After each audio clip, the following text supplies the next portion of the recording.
Howdy, y'all. Hi, guys. It's Ryan And Angela. from R&A Music, your favorite mom and pop guitar shop and lesson studio deep in the heart of Texas. That's where we're at right now. That's right. And we are going to answer your questions because this is an FAQ video. And that's what we're here to do. Always. If you're new to our channel, please subscribe, hang out, check out our other videos. I think you might like it. Think so. I think so. I do. I think so. I think we're awesome. I think you're awesome. I think you're awesome. You're awesome. I know.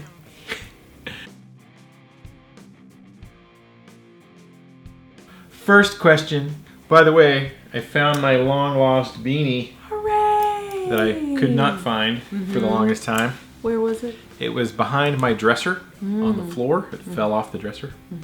It's been gone, but I found it Yes. and I'm so excited.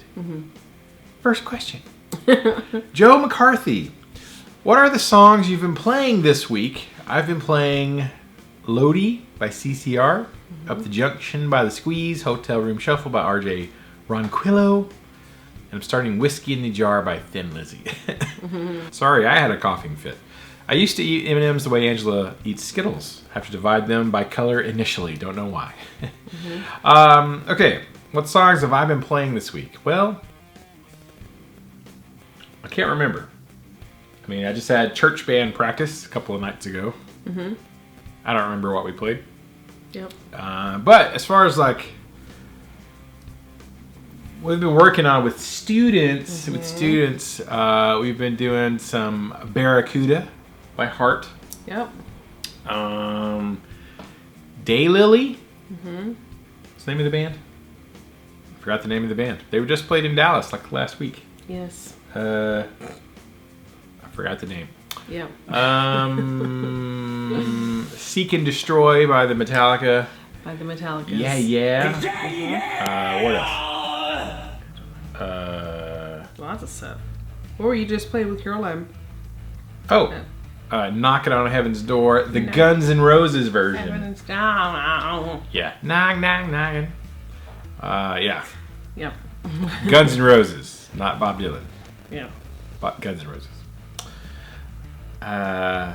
Those are the ones that are jumping out at me. Movements is the band. Movements. Daylily is the song. It's pretty fun. Yep. What else? Some Star Wars. Yes. All of the kiddos have been learning the Star Wars theme, whether they want to or not, because It's just what Peter it's Mayhew, just in honor of Chewbacca, we've been learning some Star Wars music. Yeah. The throne room theme. At the end of Star Wars Episode 4, which is one of the good Star Wars. That's the only things I can think of off the top of my head. It's mostly stuff we've been working on with the kiddos. So, what have you been singing this week? What have we been singing? Barracuda. We've been singing Read All About It. That's Emile Sandé. We've been singing Daylily. We've been singing some Lauryn Hill, To Zion. Thunderstruck. I forgot about that. Yes, Thunderstruck. That's been on the playlist. We have been going back over some of the older songs for the performance on the Square. So we went through Just a Girl, and we were going to do Don't Speak. I thought it'd be cool to do like an acoustic cover. I guess I should learn that then. Yeah, probably.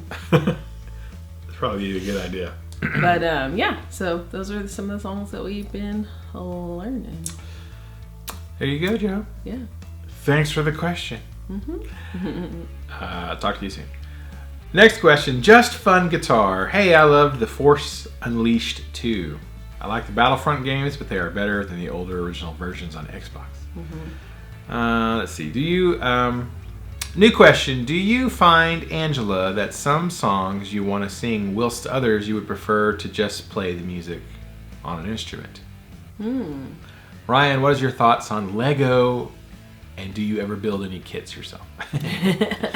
Hashtag KTM. Are there some songs you want to sing, Angela, and some you would prefer just to play the music on an instrument? Let's see. No, not necessarily. I'm all about singing the songs, so there's not really any songs that I can think of that I just like hearing the instrumental version of. I'm trying to think if there's something that pops out in my head, but no, not really. We've talked about this before, where when we listen to bands, I just said the bands, like bands. really. That was really Texas. That was when we listen to the bands.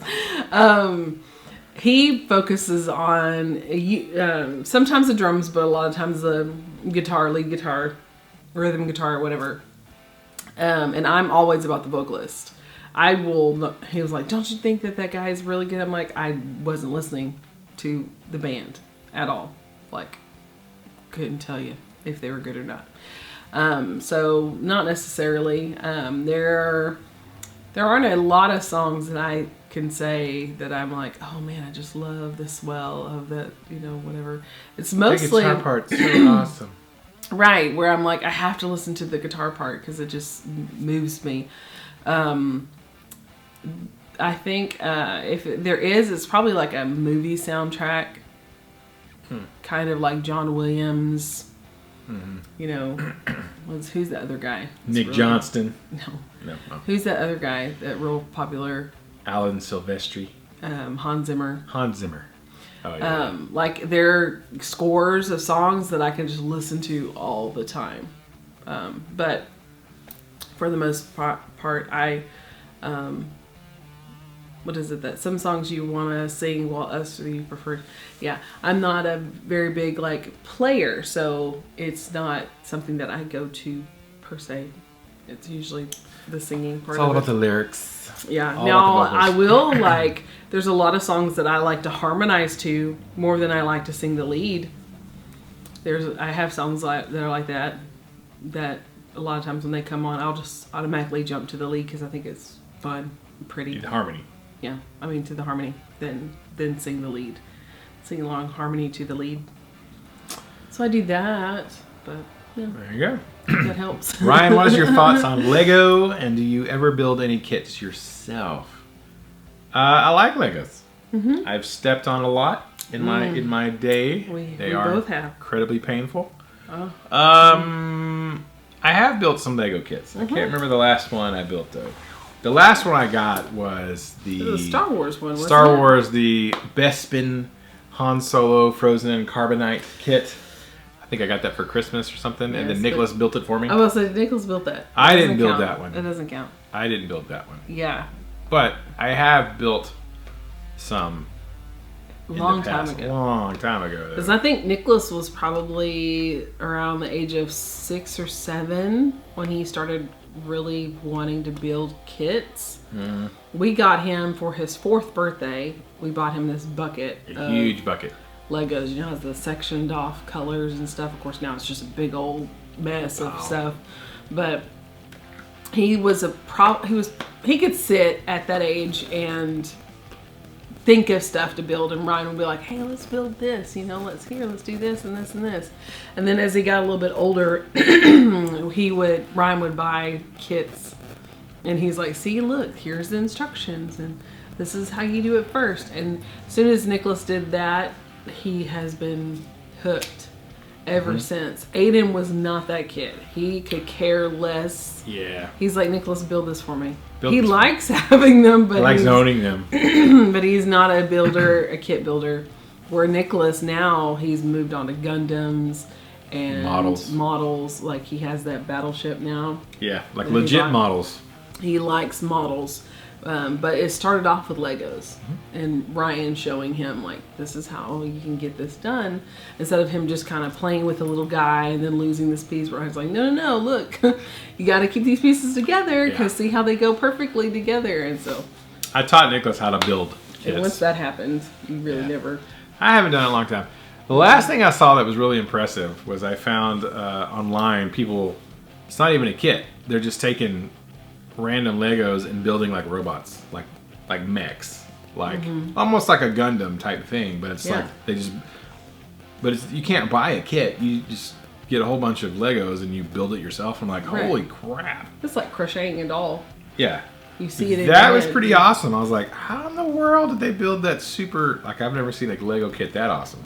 Right. And I'm like, that's impressive. I love to do black and gray and red. A whole bunch of black and gray in every single possible shape ever. Mm-hmm.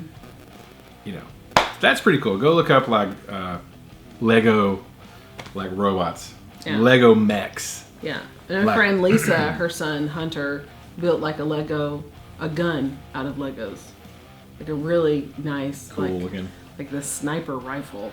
Like he just built it out of Legos. I mean, it's huge. It's like life legit. Size. Mm-hmm. That's like cool.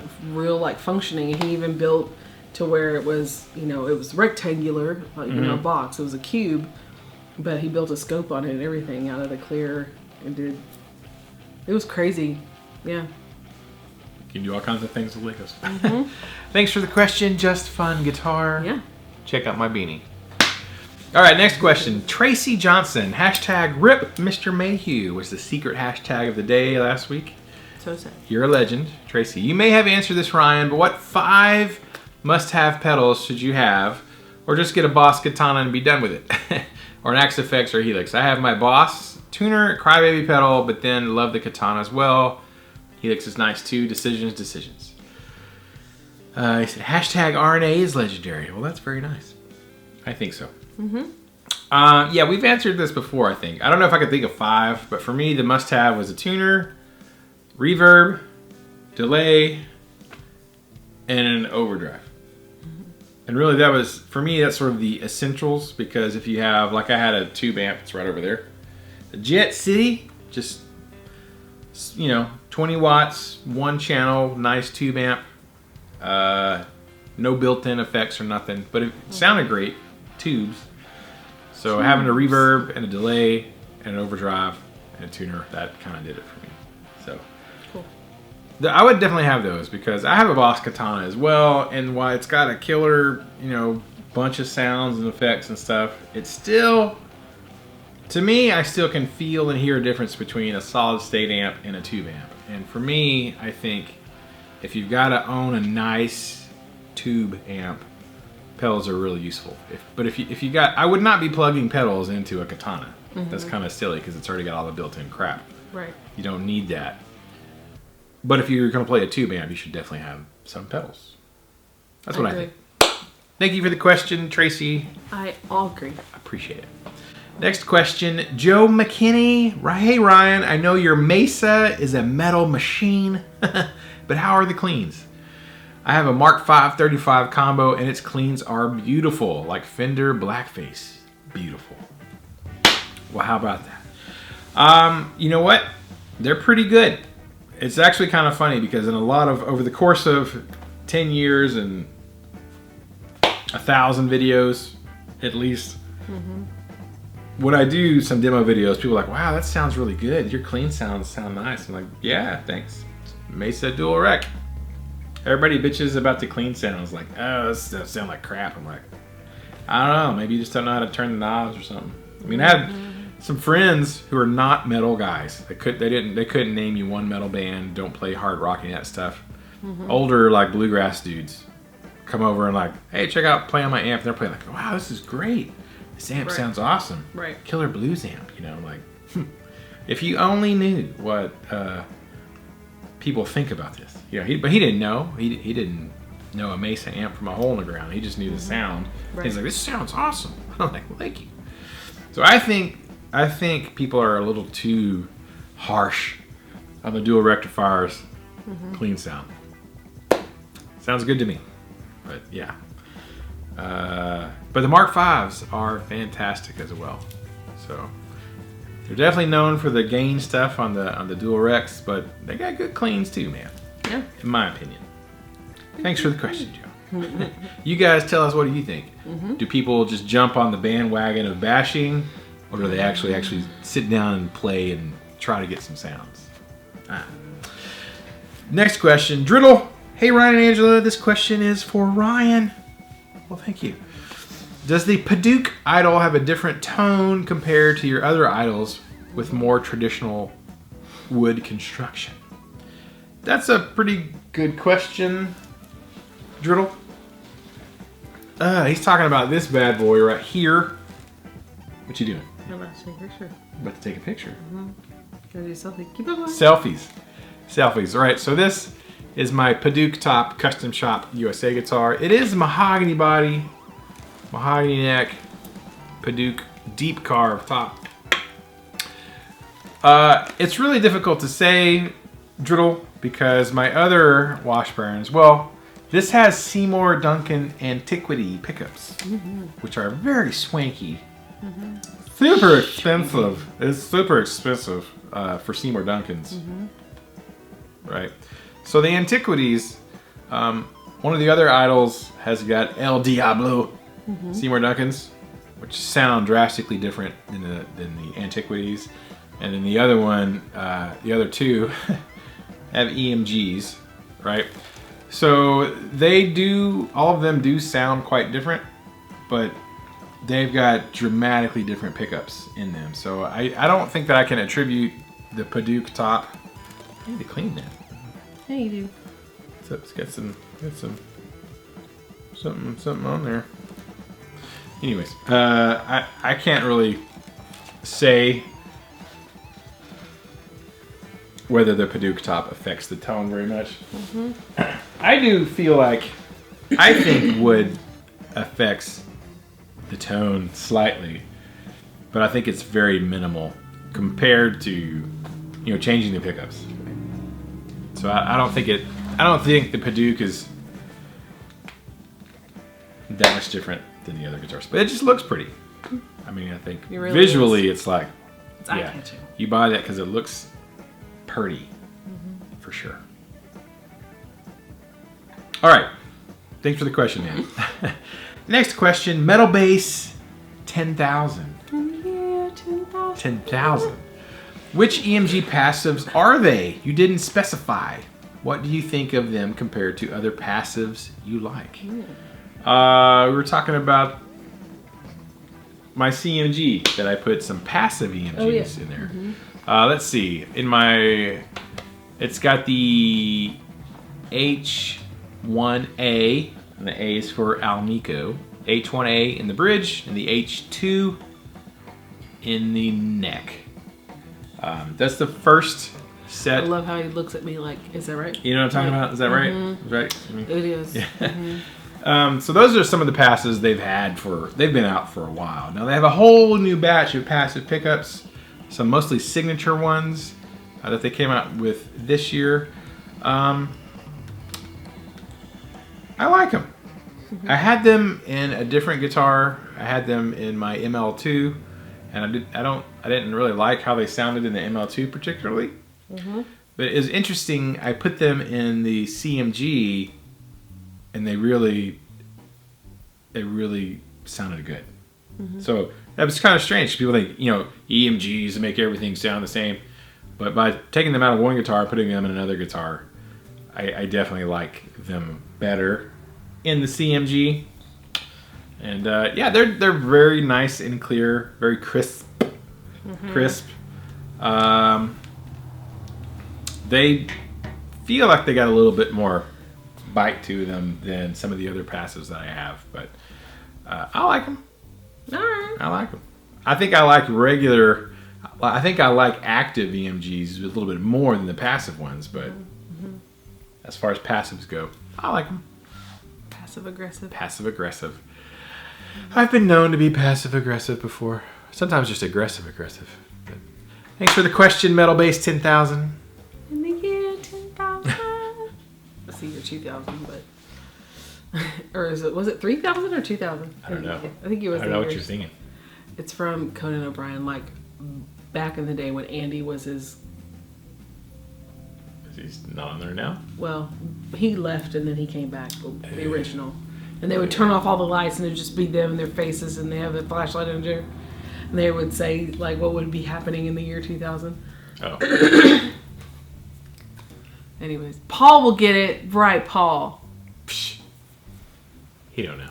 If you were a Conan O'Brien fan back in the day, like when he first got on the scene, That was one of their big things. I wasn't a huge Conan fan. I mean, like Conan the Barbarian. Yeah. Yeah. Oh, Conan O'Brien. Big fan Conan of the Barbarian. O'Brien. Okay, anyways. Next question. Stephen Scharf. Nice video. Question, Ryan, do you like any other companies' active pickups besides EMG? It's active questions. Have you tried any of Seymour Duncan's active pickups? Angela, I don't remember. My brain doesn't think that far back sometimes, LOL. But are you a fan of Sarah Brightman? My wife finds her extremely entertaining and vocally pleasing. Vocally pleasing. Did we answer that? Yeah, we did. We did answer that. I think so. I don't know if it was his question. Sounds familiar. So yeah. I do not care for the Seymour Duncan active pickups. Ooh. Yeah. Ooh. I really don't. I have played a few guitars with them in there. I'm like, they're okay, but they're no EMGs. I'm just saying. They're just saying. Now, I have played a couple of guitars, not very many, but one or two with the Fishmans. Is that right? Fishman. Yeah. Pat's all about the Fishmans. Yes. Ryan, crikey, you played the Fishmans. Never says crikey. Crikey, mate. Never Good says eye, crikey. Ryan. Good eye, Ryan. He does not. Speaking of Pat. Speaking of Pat, what? Ryan turned his GPS voice, his Oh. Siri voice is an Australian speaker. So whenever we go places, it's like Pat has given us directions because that's how much we love him. I miss Pat so badly that I turned my phone. Hey Siri. Your room? Okay. Yes. Hey, can you text Angela for me? What do you want to say? Hey, what do you think about having some Whataburger for dinner? Maybe we could have that. That would be great. Your message to Angela Lawley says, hey, what do you think about having some Whataburger for dinner? Maybe we could have that would be great. Ready to send it? Add to it. Okay, go ahead. Crikey. Good day, mate. Your message to Angela Lawley says, hey, what do you think about having some Whataburger for dinner? Maybe we could have that would be great. Craig, good day, mate. Ready to send it? Crikey. Sorry, I didn't quite get that. Your message to Angela Lawley says, hey, what do you think about having some Whataburger for dinner? Maybe we could have that would be great. Okay, let me know if there's anything else you need. Okay. So, yeah. I think it used to be British. He missed his Pat. I miss Pat so much. Pat is all about... You should go subscribe to Pat David Music in Australia. I'll put a link to his He's the channel best. below. Pat is my second... He's my first favorite Australian. Yeah. It's definitely my first, my top favorite. Someone was tied for the top spot with Pat, but they got demoted after Avengers Endgame. They're now my second, maybe fourth favorite Australian. Yes. That's like under Keith Urban. Oh, Keith Urban's not even on the list. Oh, okay. I know we got Wolverine. He's Yes, he's Australian. It's true. Nicole Kidman. Wolverine. After Aquaman, Nicole Kidman is probably one of my under Pat favorite. Is he Australian? Nicole Kidman? No, Aquaman. No, after Aquaman. I thought you meant like Aquaman was in second place. No, after that movie Aquaman. He's not Australian. Oh my god. After seeing Nicole Kidman in Aquaman, she is now my second favorite under Pat. Under Australian. Pat. Mm-hmm. Okay. Yeah, well. And Jess. But Pat it's and Pat Jess. Jess. Pat Jess. Pat Jess. Yeah. So anyways, Pat loves the Fishman and thinks they're amazing and is always telling me, Ryan, you gotta try the Fishmans. I'm like, all right. They're like $7,000, Pat, for these stupid pickups, right? They're too expensive. Yeah. But truck driver Sean did come in with his Keith Merrow Schecter that has Fishmans in it, and I played on it. I was like, these are okay. Mm-hmm. These are all right. And then we have a guitar up there right now with Fishmans in it that I haven't really played, but I'm going to play it before I pack it and ship it. Mm-hmm. It's got Fishmans. Mm-hmm. And those are pretty nice. I would put the Fishmans above Seymour Duncan. But EMG is... EMG, let me just tell you. Well, we'll get to that later, probably, because Yeah. there's another question. EMG Get to it later. are great. Yeah, okay. Thanks for the question. Yes, Sarah Brightman. Yes, of course, Sarah Brightman. Mm-hmm. Love her. She's amazing. Christine. Mm-hmm. Yeah. Oh, yeah, Phantom of the yeah. Opera. We've talked about her. She's the best. I remember that. Her voice is like crystal. It's like crystalline. It's just... Crystal. She's amazing. Yeah. She's one of those people that always puts you in the mood to go to the theater. Like, she just has that perfect Broadway stage voice that just, like, oh yeah. Mm-hmm. Yeah, she was the one that my cousin Erica Winton... She's the one with the guns and the abs? No, that's Cynthia Erivo. Oh, okay. Sarah Brightman's an older lady. Older. She was like one of Don't the choke original. yourself. She was Make one of me the nervous. original. Stop. She was one of the original. She is the original. I think she is the original Christine Phantom of the Opera. Yeah. Christine. But Erica went to see Sarah Brightman at the theater in New York. Like, she got to see her. New York City. Yeah. Your At cousin? Radio City Music Hall. Oh, Yeah. your cousin's fancy. I know. She's bougie. I don't think Erica would be like. You know, like Erica's. No, not so much. Not really. But yeah, Sarah Brightman is amazing. So I'm right there with your wife. There you go. Thanks for the question, Steven. Next question, Psycho G. Hashtag RIP Mr. Mayhew. Great Q&A today. There's 2 guitars behind you to the right of the anniversary Ashley with carved tops. What are they? Are they CMGs as well? And to clarify my name, it is pronounced the same as Psycho, just with different spelled different. Or if it's easier, just call me Greg. Greg, G Money. Have a beautiful day to those who hashtag keep the music alive. Yeah. Was Everybody it I know named Craig or Greg? Craig. Craig. How you get fired on your day off? Man, Friday. I need to see that again. Greg is a great name. I have a It's not a cousin good named name. Greg. Yes. I think Paul's name is Gregory. Paul Lawley. Like my Oh. cousin Paul. Oh, okay. I have a different cousin named Greg. I think it's Greg Paul Lawley. Gregory Paul. Anyways. Anybody named Greg, I like to call him G Money. That's my little nickname. That's my little nickname for Greg from Vola. Vola Greg is G Money. Yeah. Anyways, Psycho G Money. He's talking about not these guitars behind me, but the guitars that were behind us in the last week's video. Over there.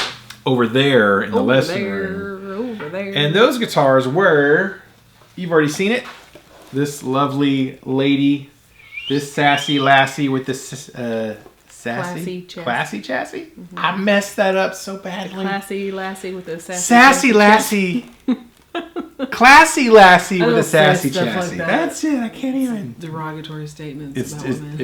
just putting. Is it bad? Am I making fun of women? And that guitar right next to Angela. So you go ahead and grab that, Angela. Oh yeah, there is a guitar. Also a classy lassie with a sassy chassis.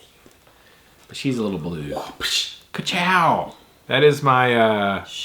This is the Deep Carve USA Custom Shop Washburn Idol. That is my PRS S2 in whale blue. Whale blue. That was my 40th anniversary. 40th birthday guitar.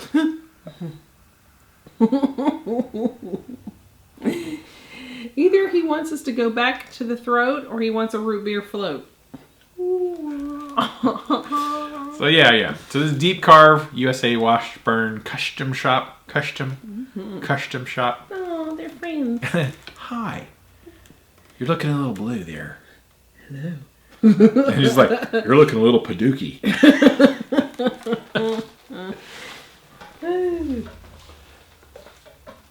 Get in there. Are you in there? We're in there. Okay.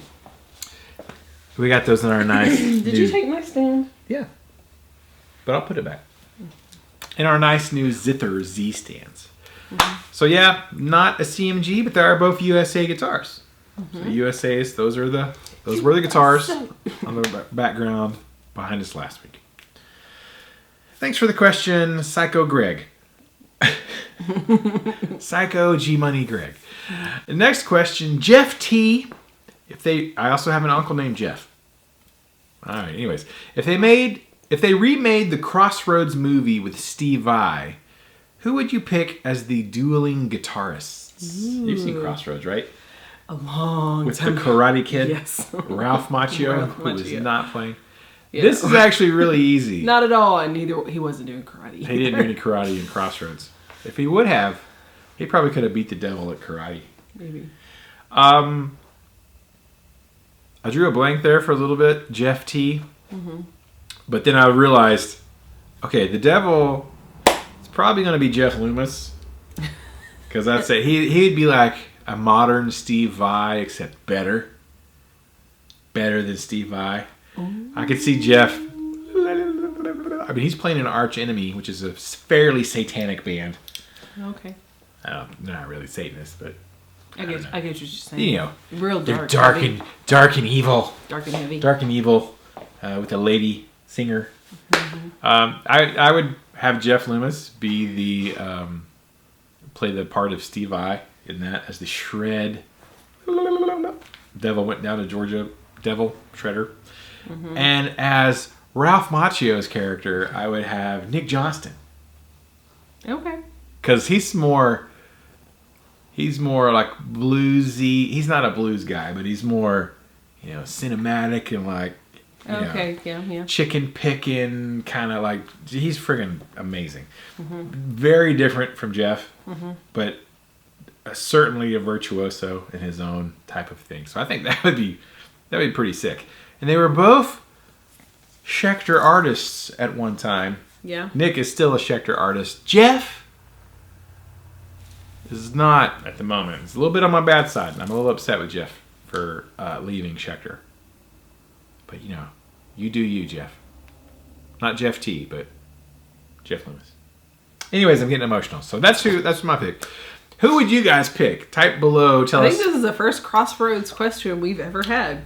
Good on you, mate. I think we've had one before. I don't think so. I think it was like, have you seen Crossroads? Yeah. Or something like that. I always think of like the R&B song. I'll meet you at the crossroads. You won't be lonely. You won't be lonely. All right. I was like 35 years old before I saw Crossroads. I was like, I never watched it as a kid. Really? Really? And as a musician, a guitar player, like, Oh my gosh! Like I saw it like almost right after it came out. No, I never did. I don't want to see anything with Ralph Macchio in it. That's why. I'm not a big fan. If I had known Steve Vai was in it, I guess I'd be like, maybe I should check that out. It's super unrealistic. There's no way Ralph Macchio could beat Steve Vai at a guitar contest. No way. Completely Maybe unrealistic. with Crane, he could. Yeah, he might be able. I don't know. Would Steve Vai be able to pull off a crane? I bet he could. He's more like Johnny. He's He kind of Steve looks Vai. like Johnny. He's Steve Vai. He could. Super white. Thanks for the question, Jeff T. What's wrong with being super white? Oh, Nothing. oh. Walking Dead 1369 with the next question. Has there ever been a movie that you watched when you were younger that as you got older, you decided to watch again just to see if it was as bad as you originally thought? I asked because a friend and I were talking about this at work today. So I thought it was bad as a kid, and I went back to see if it was still bad, and it was. I don't think so. Yes, Labyrinth. Labyrinth. Did you think it was bad Yeah. the first time you saw it? I never made it through. Oh, in the early days? I make it to the part where she gets to the wall and the door, and I'm like, and done. I don't even remember it. I still haven't made it past that. I've given it a chance like many times, and the older I get, the worse it is because it's so old and dated now. And to see what's his face, David Bowie, Oh, yeah. and it as a Goblin King and stuff, I'm like, oh my god. I don't think I think I've maybe seen it once. And everybody's gonna be like, you don't like the Labyrinth? That's some crazy, wackadoo, freaky Stupid stuff. You know that. Stop saying it's a good movie. They were on LSD. Just stop. I bet Stop Paul, it now. Paul likes it, doesn't he? Get out. Get on. Go on now. Get out of here. Get on out. Get on out of here. Get on out of here with that crap. It is not right. It's so messed up on so many levels. Messed up. I need to watch it. I think I watched it. I'm pretty sure I watched it maybe one time. There's something about like old school Jim Henson. Like he was borderline with it with the Muppet Show, because there were some Muppet Show like skits that were just like, what were y'all tripping on? Shrooms. No. LSD. But Dark Crystal, can't watch that either. I like the Dark Crystal, I think. I know I watched Dark Crystal several times as a kid. I haven't seen it. Oh my gosh. I haven't seen it in 30 years. I can't make it past the first like opening scene. I can't. Nope. So Dark Crystal, Labyrinth, and The Last Starfighter. Oh, did you thought it was bad to begin with? I thought he was cute. That's the only thing I liked about it. Oh. I liked it. As now a kid, I watched it. Wow. Now you think it's terrible. It's horrible. But you liked it as a kid. Kinda. Sort of. Yeah. You appreciated the guy's cuteness. Yeah, he was cute. He's no Ryan Lawley. No. I mean, now it's like looking back, I'm like, wow, I was really hormonal as a kid to think that he was cute. but yeah. Same with Ralph Macchio. He wasn't that cute either. But as a kid, you know. You don't know anything when you're a kid. No, you don't. I can't think of any that I thought was terrible, and I need to go back and confirm it. I had some that I thought were cool, and then I go back and watch it, and I go, this is terrible. Why did I think it's like what was the one with the Johnny Five? Oh, Short Circuit. Short Circuit. Mm-hmm. Here's the thing that we talk about a lot is we'll watch movies. I remember that. Oh man, remember Short Circuit? That was awesome. We should play that for the boys, right? And then we'll go back and watch it and go, oh my god, they're dropping so F-bombs. much language in this movie. Like the language. Like I completely forget about the 80s language. Were horrible with that. I'm like, is this PG? They dropping. See, that was pre Tipper Gore. After Tipper Gore got a hold of it and went to Congress and changed all the ratings. PMRC. She changed had everybody change all the ratings, and then everything got bumped up to PG-13 and higher. Where Goonies was a PG movie, right now if it was released it'd be PG-13 because every single one of the kids cuss. At least PG-13. Thanks for the question, Wong and Dad. That's a fun one. Yeah. Why don't you guys tell us movies you thought sucked and then you watched again and they still sucked? Talladega. Hey, that was funny, I think. Shake and bake. No? There was just like maybe like 2 or 3 funny lines in that whole entire movie. Yeah. That was not my favorite Will Ferrell movie. That is true. Anyway, last question. Mm-hmm. Hugh Caldwell. It's a heavy question. Oh, man. Bring it home with Bring it home, Hugh. Hugh Caldwell, you have talked about a bad investment you made with a guitar company. Oh, snap. What steps did you make to recover from that? And what did you learn from the experience? Oh, okay. Good one. I learned that. What steps did you make to recover from that? Well, I don't know that we ever recovered. We're still recovering, I think. Like financially or like emotionally? Both. Yeah. Both. A little bit of both. We're still in the process of recovering. Because there's always like little moments or that somebody will say something or people that have said, that are friends that still, are all on board and do things and say things that you're just kind of like, wow, thanks. It's like loyalty only goes so far with some people, but what's that mean? Does that mean? No. I don't know. No, it's honest. Anyways, but yeah, I think that we haven't really recovered in completely from it. I think financially, we're okay. Financially recovered from it. I think we recovered from that a while ago. But it's just the emotional, kind of like realizing, oh, okay, wow. I think for me personally, because I was raised by a man who is a man of his word. And in the South, that is important, to be a man or woman of your word. So to see, it was a real eye-opener to see how many people are not in this business. And I know it's across the board. I'm not naive when it comes to that.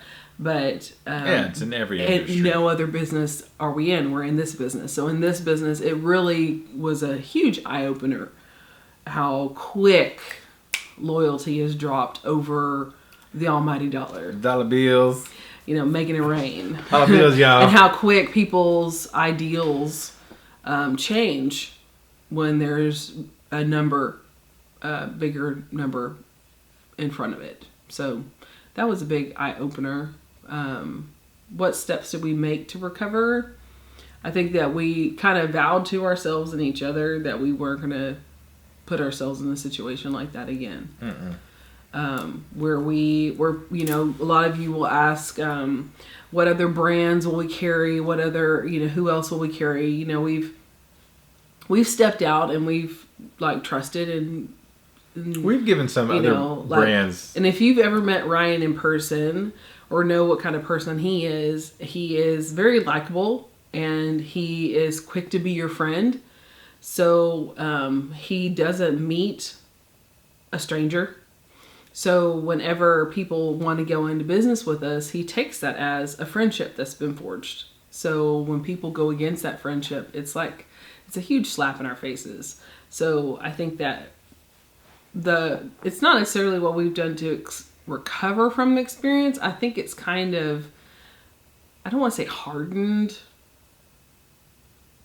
us, but it's made us a whole lot wiser and more careful and more skeptical. Skeptical is a good word. About people's intentions and their motives, to where, we'll smile and nod, but we're always keeping an eye out for, the real, what's really happening behind. I hear what you're saying. Yes. But let me watch what you're doing. I can't help but notice that you're holding a mask up to your face. Can you lower that, please, so I can see the real you? So I think those are the, not necessarily steps. It wasn't like we drew out a plan and said, okay, next time we're going to do X, Y, Z, 1, 2, 3, subsection, V. It's nothing like that. It was just kind of, I think, a mutual understanding of how we knew we weren't going to let people treat us. Yeah. And what do you think? Yeah, I would say that's right. And then there's also have other brands that come along like, hey, you guys, y'all do a lot of social media. Y'all are, definitely out there marketing stuff. And y'all have a cool store and great personality, whatever. Hey, I think our product would do good with y'all. Oh, okay, great. Yeah. I was like, so how do you do this? Well, we need you to buy this much to get started. I'm like, see, we took a chance on another brand before and it cost us a lot of money and kind of hurt us financially. Right. And so you guys seem nice and your guitars or product or whatever seem really nice. That's but yeah, we're not doing that. That's too much money. We've already been bit before. Yeah. And they'll be like, oh, yeah, well, I understand. Well, what if we did this and we did this and maybe you could do that? I'm like, well, now we're talking. So not being so quick to jump. Yeah. Well, what I found out since then is there are brands that we have worked with since. And I used to not want to do too much with unknown brands or new brands because you never know what's going to happen. Versus like with Schecter has been around for a long time. They're a bigger company, established company, so you kind of know what to expect. The bigger established companies, you kind of know what to expect. It's the young upstart companies who haven't been around very long. You're kind of like, how's this going to go? Sometimes it goes good, sometimes not so good. But a couple have been good. But we kind of like test the waters a little bit more. Like, well, we'll try a couple of guitars, 2 or 3. We'll see what happens, and we'll kind of just dip our toes in. We'll just see how the relationship develops and how it goes, and not like you're having to order 40 of them and be like, oh man, I hope this works out. Right. Hope this works out, right? It's like we'll start with a couple, see what happens. Right. So, but it's been interesting that we have several companies that we work with that they're very much interested in our success. And in creating a win-win situations where it's beneficial to the product company, also beneficial to us as retailers. So we're just more cautious now, and less likely to jump in sort of full force sometimes. Yeah. Well, we have a friend, I don't really know him that well. I know of him and I've met him a couple of times, that owns a guitar store east of here. And Kelly. and when we first started out, especially when we first started carrying Orange, and he went to bat for us, and it was just really great, some great stuff. But he said something to Ryan, and Ryan came back and told me how a guitar company was gonna came in, or because we have reps that come in a lot, and they want to say, this is what you're going to do. This is what you need to do. You need to order 10 of these and 5 of those and some of those. And one of the things that Kelly was like, wait a second, this is my store. I don't need you. Oh my gosh. And I think that's one thing that I know, it was just the best. And it resonated with me, and I wasn't even there when he told it, but I can totally hear him saying he's a little guy, but he's spitting fire. Oh my gosh, yeah. And I thought, that's exactly what we need to remind ourselves, that this is our store. At the end of the day, even though we carry these brands are not our bread and butter. Lessons are our bread and butter. Who we are is our bread and butter. Mm-hmm. Our actual persons and our personality and our capability and our talents and gifts are our bread and butter. And that's one thing that I think we've learned, I know I've learned, is not to allow companies and other people, because they want their dream to come true, but just because you want your dream to come true doesn't give you the right to run over somebody in order to get it. And to allow people to know up front, you're not going to take advantage of us just because you assume that no one will hear us scream because we are so small. Because I can make some noise. And and there's been a few times where I've held back quite a bit, because some people have been very ugly. And I think that's one thing that I've taken away from all of this, is when people come into my store, you're family. If you are a customer, if you're a kid, if you are here for the right reasons and you want to be a part of this and you want to support us as a small business and you want your children to learn from us, or even as an adult, I'm all for it. I will welcome you with open arms. You are part of the RNA family. But as soon as I think you cross the line and try to tell us how to live our dream and say things like, if it wasn't for us, you wouldn't be here. That's one thing I've learned to not put up with anymore. So that's one, I think I think probably the most thing I've learned from the experience of bad investments is not to allow people to dictate who you are, who you can be, just because they don't get their way. I'm trying to hold back because my blood pressure is starting to rise just a little bit. Yeah. I'm a really sweet person, but she will also cut you. Yeah. But it's been a great experience to know what we can and cannot allow, or what we will and will not allow. I think that's been a part of our growth, and what we know now to expect, and not take people's word for it necessarily, but actions speak louder than words.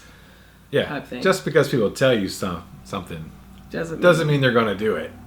I mean, they can tell you stuff all day long, make promises all day long, but it doesn't mean they're going to follow through. Yeah. So you give people a really short leash and like, all right, we'll see. Yeah. Anyways, and not, we make smaller investments now. And we're more cautious with it. Yeah. And companies that have proved to us that they are honest and reliable and are going to do what they say, now I have, a lot more faith in them. Let's go back to the EMG thing real quick. It's like, I was thinking about this the other day. I need to make a video about something's been rolling around in my head or heart about, I had the idea of like people are greater than gear. Like people, greater sign. People are more important than equipment, right? People are more important than products. You can have a great product. I've said this a million times. A great product, you kind of have to have a great product. But the people and the company behind the product is way more important than the product itself. Because a lot of people make great products, but not a lot of products have great people behind them. Yeah, or appreciate the people that are trying to get focused to. So there are a lot of pickup manufacturers out there. EMG has been amazing to us. And they have everything they said they would do with us, they did, and above and beyond what I've expected. And so I don't care what kind of pickups you make. I like EMG pickups. I've liked them for a long time. The product itself I've liked for forever. I've used it for forever. Now getting to know the people, the family behind the products, and then seeing how they've treated us as a small mom and pop business. Right. I'm like, yeah, you guys, Fishman would have to send me a buttload of pickups for free and send me chocolates and woo me and Christmas cards and birthday cards if they wanted me to carry Fishman pickups. Yeah, to invest that kind of money. Yeah, because you know what? EMG has been very kind to us. And well, it goes with even just when we CMG signed on and Devil CMG, Cap. Chris and Ashley are amazing people. We just love them to bits, and Chris is hilarious. Oh my gosh. I get him back all the time though. And if you go find Chris Mitchell, the Plaid.music, I think, has a YouTube page. Does he on there? It's Chris all? Mitchell. No, okay. it's Chris Mitchell. It's his YouTube. And look up the actor who plays Lestrade in the Benedict Cumberbatch Sherlock Holmes.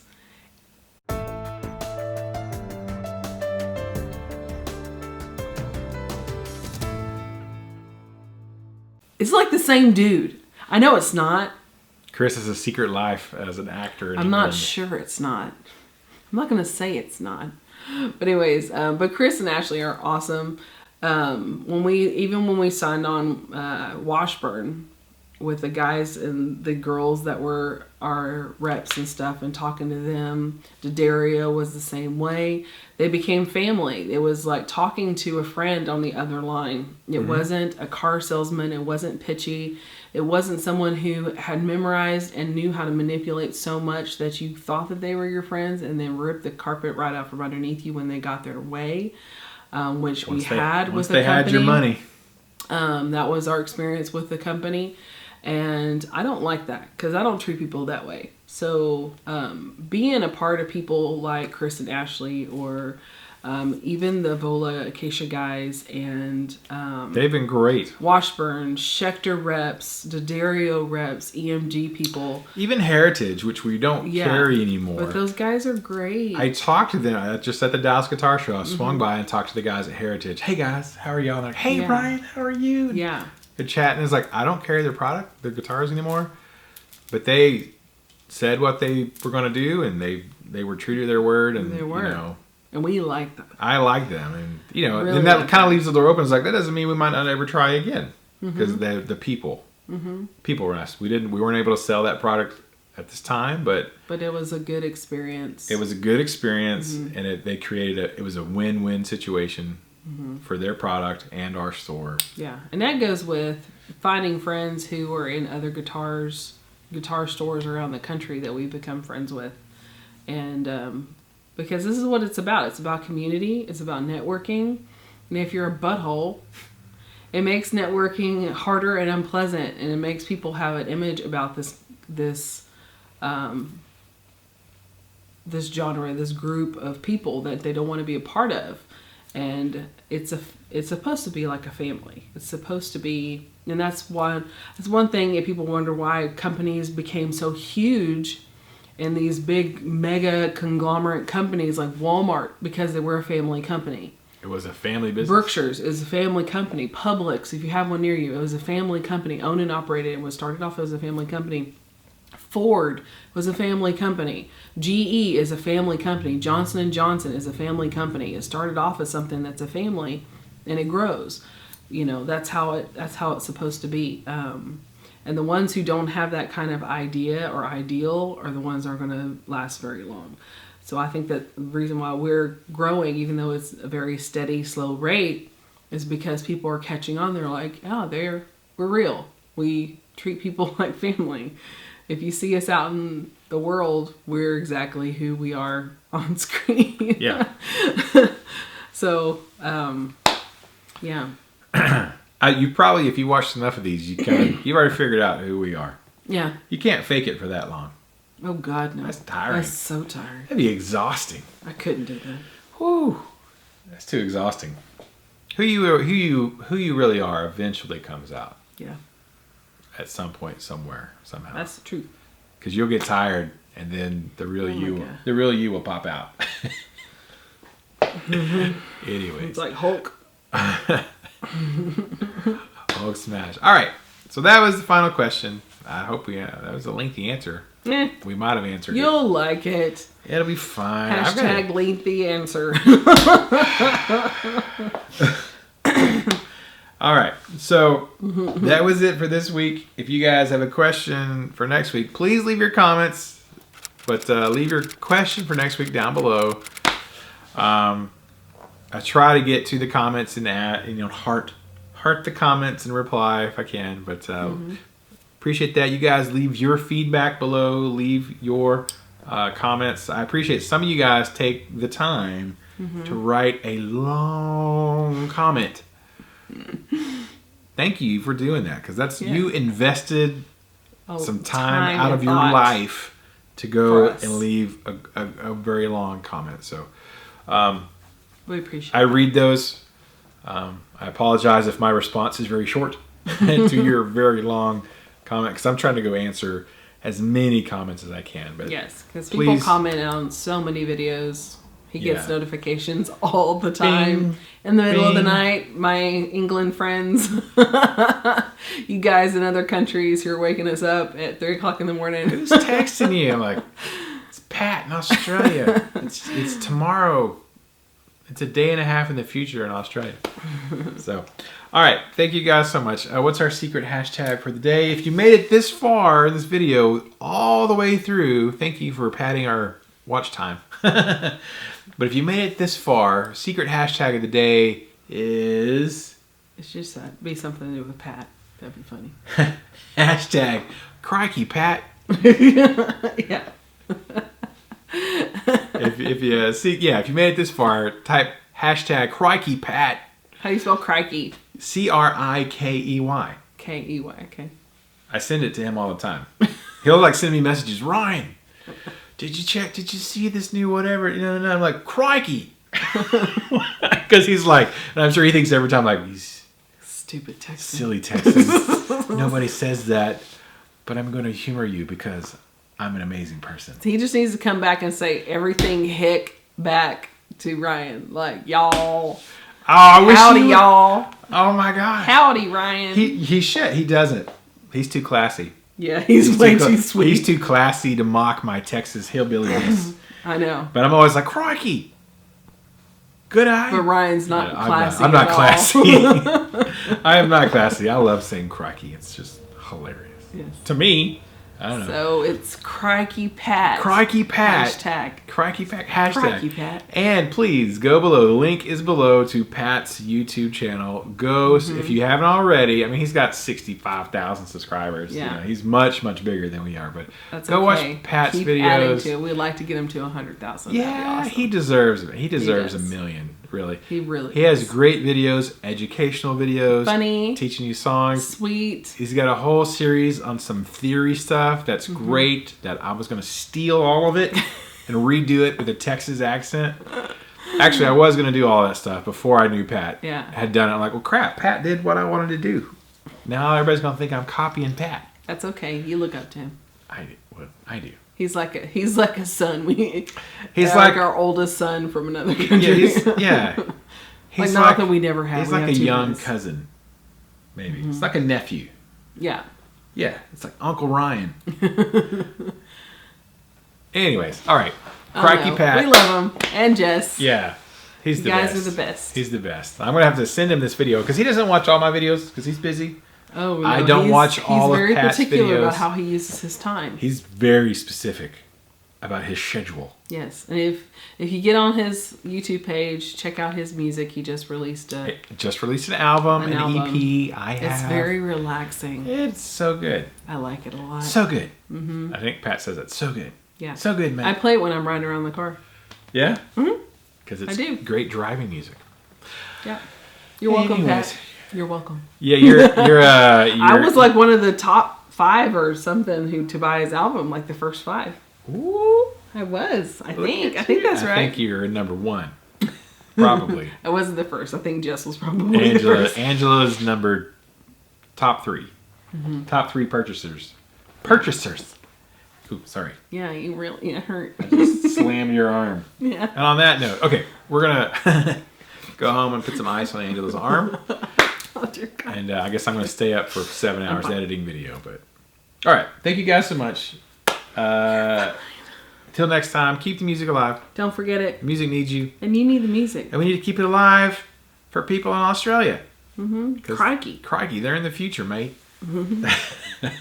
And I'm so mad at Chris. They Hemsworth. need to keep it alive for us. They need to they're keep in the future. Pat, please keep the music alive for me. Please, before we get there, before we get to tomorrow. I want music to still be there 18 hours from now. Right. All right, we'll see you guys in the next video. Bye.